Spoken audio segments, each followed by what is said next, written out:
सोने के दाम 11,000 रुपये नीचे आ गए हैं। फिर से सुनिए, सोने के दाम प्रति 10 ग्राम 11,000 रुपये तक नीचे आ गए हैं। दूसरे शब्दों में सुनिए तो अपने शिखर से सोने के दाम 20% तक गिर चुके हैं। ये अच्छी खासी जो गिरावट है ये पिछले कुछ दिनों में नज़र आई है और धीरे करके सोना जो है 11,000 रुपये 10 ग्राम, ये बहुत मायने रखता है। 11,000 रुपये सोने के दाम टूट चुके हैं। मैं इस वक्त दिल्ली के करोल बाग के पीपी ज्वेलर्स के शोरूम में हूँ। पीपी ज्वेलर्स जो कि करोल बाग का एक बहुत बड़ा नाम है। तो ये जो दामों में गिरावट आई है इसके बाद ग्राहकों में किस तरह का रिस्पांस दिखाई दे रहा है ये जानते हैं पीपी ज्वेलर्स के चेयरमैन पवन गुप्ता से। सर ये बताइए कि लगभग 11,000 रुपये सोने के दाम टूट गए हैं अपने टॉप लेवल से, तो ग्राहकों की क्या स्थिति है और अभी किस तरह का रिस्पांस मिल रहा है? देखिए, जो कोरोना टाइम से पहले सेल थी उतनी तो पिकअप नहीं करी है, किंतु पहले से सेल ज़्यादा पिकअप हो गई है, अच्छी हो गई है। और क्योंकि रेट ये 58,000 से 45,000 जो आया है ये अभी 2 दिन पहले आया है, तो लोगों में अभी अवेयरनेस नहीं आई है। तो मैं सोचता हूँ कि आने वाले टाइम में सेल पहले से भी अच्छी पिकअप होना चाहिए, क्योंकि रेट बहुत डाउन हो गया और अप्रैल मई जून जुलाई में बहुत तगड़ा सा आया है। तो हमारी सोच ये है कि सेल आने वाले टाइम में बहुत अच्छी होगी। दामों में इतनी गिरावट आई है तो कुछ लोग ऐसे हैं जिनके घर में शादी है तो वो ख़रीदारी करने आ रहे हैं, वो तो वैसे भी आएंगे ही। कुछ लोग ऐसे हैं जो रेगुलर ही ख़रीदारी करने आते हैं और कुछ लोग ऐसे भी हैं जो जिन पे ये असर पड़ रहा है कि उनको पता लग रहा है कि दाम कम हो गए हैं, तो अगर शॉपिंग करनी है तो अभी कर ली जाए और अगर आगे भी कभी शॉपिंग करनी है तो यही समय है शॉपिंग करने का। तो ऐसे लोग भी जो हैं ज्वेलर्स की दुकानों पर आ रहे हैं। मेरे को लगता है कि गोल्ड का जो स्टॉक करने वाले लोग हैं ना, या जो इस फील्ड में ट्रेडिंग करते हैं, उन लोगों के ऊपर असर पड़ता है। बट अदरवाइज तो किसी ने 50 ग्राम लेना है तो वो हो सकता है फिर जब रेट थोड़ा कम हो जाएगा तो 55 ग्राम ले लेगा, ज़्यादा हो जाएगा तो 45 ग्राम ले लेगा, बट लेगा ज़रूर। जी वैसे तो काफ़ी डिफरेंस है। अगर ज़्यादा होता तो शायद हम इतना एफर्ट नहीं कर पाते। ये कुछ इन्वेस्टमेंट करने के चक्कर में ही लेने आया सोने को। अच्छा, तो क्या ले रहे हैं, किसके लिए ले रहे हैं? अपने लड़के के ले रहे हैं।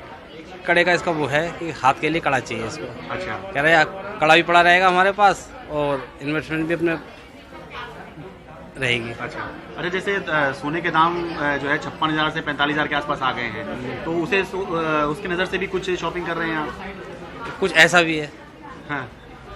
कमोडिटी के जानकार हैं डॉक्टर रवि सिंह। वो देखिए आगे के बारे में, सोने के दामों के आगे के बारे में क्या बता रहे हैं कि जिनको अगर ख़रीदना है तो क्या उनको इंतज़ार करना चाहिए या उनको अभी ख़रीद लेना चाहिए, क्या करना चाहिए। एक्सपर्ट से सुनिए, उसके बाद मैं आपको इसकी सोने की पूरी कहानी सुनाऊंगा। क्या सोने में बहुत बड़ी गिरावट रहेगी? ये ऐसा मानना थोड़ा मुश्किल है, क्योंकि आने वाले समय में करेंसी का काफी हद तक इंपैक्ट देखने को मिलेगा। तो जिन लोगों को सोने की खरीदारी करनी है या जिनको ज्वेलरी के लिए चाहिए, इन्वेस्टमेंट के लिए सोच रहे थे, जो सोना पहुंच से दूर था, उनके लिए अभी जो 20% की गिरावट आई है ये एक अच्छा मौका है कि आप यहां पर अब सोने की खरीदारी करें, क्योंकि बहुत ज्यादा सोने में गिरावट नहीं रहेगी। 44,000 के नीचे के भाव यहां पर सस्टेन नहीं करेंगे और बहुत जल्द वापस से सोने में तेजी का दौर बनता हुआ नजर आएगा। सोने का सीधा कनेक्शन कोरोना से है। आप कहेंगे कोरोना से सोने का कनेक्शन कैसे हो सकता है, तो पूरी कहानी सुनिए, आप भी समझ जाएंगे कैसे ये सोने का कनेक्शन सीधा कोरोना से जुड़ता है। हुआ ये कि जब कोरोना काल आया तो मई के आसपास से जो सोने के दाम करीब 38,000 रुपये थे, वो बढ़ते पिछले साल की बात है 56,000 रुपये तक के टॉप लेवल पर चले गए। यानी कि लगभग 18,000 रुपये प्रति 10 ग्राम सोने के दाम बढ़ गए। ये बढ़े क्यों थे? ये इसलिए बढ़े थे कि जब भी दुनिया में कोई बड़ा संकट आता है तो लोग सोचते हैं कि सबसे जो सेफ इन्वेस्टमेंट है, सबसे सुरक्षित अगर कोई निवेश है तो वो सोना है। तो दुनिया भर के लोग जो हैं उस समय सोना खरीद रहे थे, जो दुनिया भर के सेंट्रल बैंक्स हैं वो सोना खरीद रहे थे। तो उस समय क्योंकि सोने की खरीद बहुत ज़्यादा हुई तो सोने के दाम बढ़ गए। और अब जब सोना जो है जो अगस्त में 56,000 रुपये तक पहुँच गया टॉप लेवल पर, अब आज के समय में ये अपने टॉप लेवल से 11,000 रुपये गिरकर करीब 45,000 पे आ गया है। क्यों आ गया है? क्योंकि अब हालात कोरोना वाले बदल चुके हैं, काफ़ी सुधर चुके हैं। वैक्सीन आ गई है और कोरोना से जो डर साल भर पहले रहा होगा वो इस समय नहीं है। जो सेंट्रल बैंक्स हैं वो सोने की खरीद नहीं कर रहे हैं। जो ग्लोबल डिमांड है सोने की वो कम आ गई है। पैसा जो है वो इक्विटी मार्केट में यानी शेयर बाज़ार में ज़्यादा लग रहा है। तो माना जाता है कि अगर शेयर बाज़ार में ज़्यादा लग रहा है तो स्टॉक मार्केट में नहीं आएगा, क्योंकि हालात सुधरते हुए नज़र आ रहे हैं। तो इसलिए जो सोने की डिमांड है वो कम है, और जब ग्लोबल डिमांड सोने की कम होती है तो तब जो रेट हैं वो नीचे आ जाते हैं। तो अब ये जो समय है ये कहा जाए कि एक राहत भरा समय तो ये है ही, क्योंकि अगले महीने से शादी का सीज़न शुरू होने वाला है। तो शादी के सीज़न में अगर 10,000 11,000 रुपये प्रति 10 ग्राम सोने के दाम कम हो गए हैं, तो जिनको गहने खरीदने हैं, ज्वेलरी खरीदनी है, वो समझ सकते हैं कि ये दाम जो हैं ये कितने ज़्यादा गिर गए हैं। मतलब कोई भी ज्वेलर आपको अगर डिस्काउंट भी देता तो इतना डिस्काउंट आपको नहीं दे सकता है कि 10-11,000 रुपये प्रति 10 ग्राम जो है वो कम हो जाए।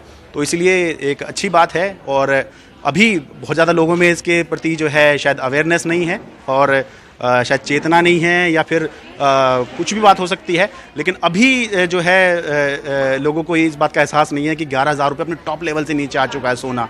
तो ये बहुत बड़ी बात है।